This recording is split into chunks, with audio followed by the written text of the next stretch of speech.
The family lived in Richmond, California, in the Bay Area, and they had a service station. And in the 50s, he was kind of having a midlife crisis and didn't want to be in Richmond. He wanted to do something else, and found a small property in Winters with a young prune orchard on it. And so he bought that and commuted on weekends to work until it was old enough that it was producing. And so my family, at that point, my dad was, I think, 12 years old. My dad left Winters after high school for college, and then he came back to Winters and started farming with another local family, the Button family. He's been farming, my dad's been farming with the Buttons for, I think it's about 35 years.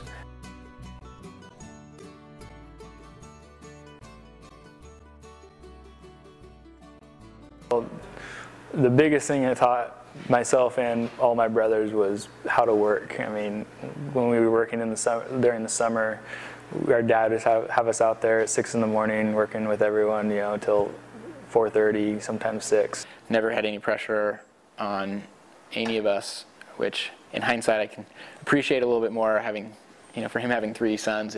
If we all did leave and none of us came back, I'm sure he would have been a little bit disappointed, but he never mentioned that, or we never picked up on that growing up.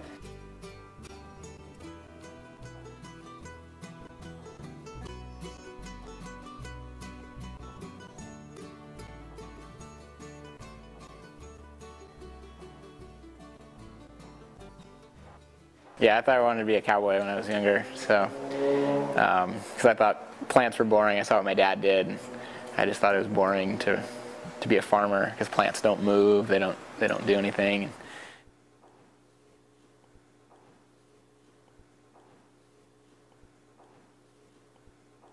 My mom actually recommended to take a viticulture class, so I did that. After that, I just really liked the production side of it, the winemaking, and just went full steam into the wine. My original plan was just to, enjoy the wine industry. Didn't really have a plan on doing wine as a profession. It was more enjoy it, travel, work for other people, and then come back and then just work on the ranch. And kind of through the process, I found out that there was really no reason we couldn't grow really good grapes here, and put a business plan together for what it would take to put in a vineyard and a tasting room and a winery.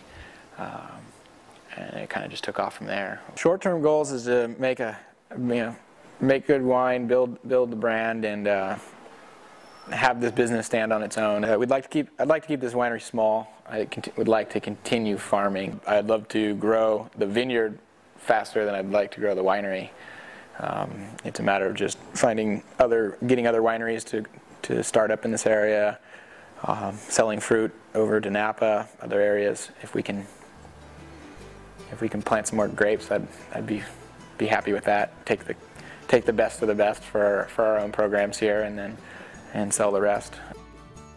That was important for me personally, just to not just come back and kind of follow in my dad's footsteps. You know, he's built a great business, and I'm glad to be part of that, but it's nice to have something else to offer on my own, something, accomplishment that I worked on, and something new, something that I ventured into that can bring to this area.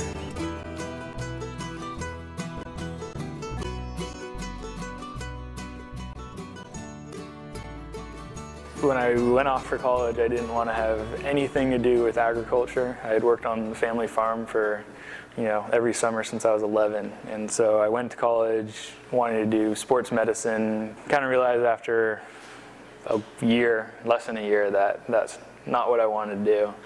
And, kind of thought back on, growing up on the farm, being out in the country and everything, and it wasn't looking half bad.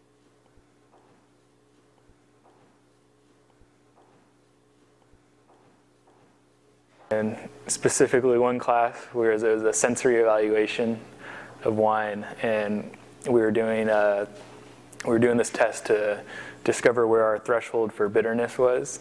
I didn't even have a scale for where I was because I can't detect bitterness, which meant I was never going to be a good winemaker because I wouldn't be able to tell if there was any faults in the wine. And that, coupled with I just didn't really like the winemaking process as much as the cheese making process. I kind of fell more towards the cheese than the wine. So I never actually took a class in cheese making, but just kind of learned hands-on.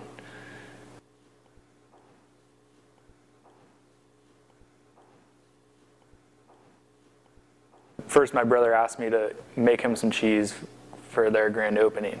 And this was when I was getting ready to graduate, and I had no plans when I graduated. So I said, oh, sure, I'll make him some cheese. So I made him about 400 pounds of cheese. And then everyone in town here was really excited about it. And he's like, you got to, I mean, if you want to make cheese, you can keep on doing that. And once I started looking at it, huge variety of cheeses that are out there, that's when I kind of said, oh, this is kind of cool. And it would be kind of nice to go to Europe or something and spend a couple months learning to make cheese. But I mean, you learn a lot every time you make a batch of cheese, and a lot when you fail at making a batch of cheese.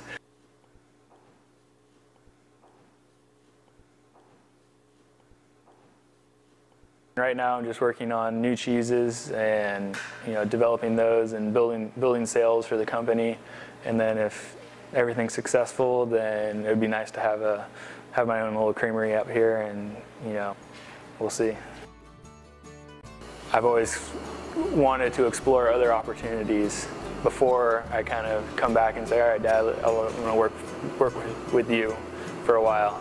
So I've just kind of been going off my own and seeing what else is out there. I'm glad I left and did some traveling and had some other experiences. Small town is great, but you should have the opportunity to leave.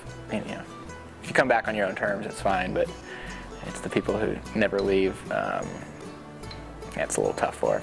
So I think we've all had some other experiences and like growing up in winters and like being back.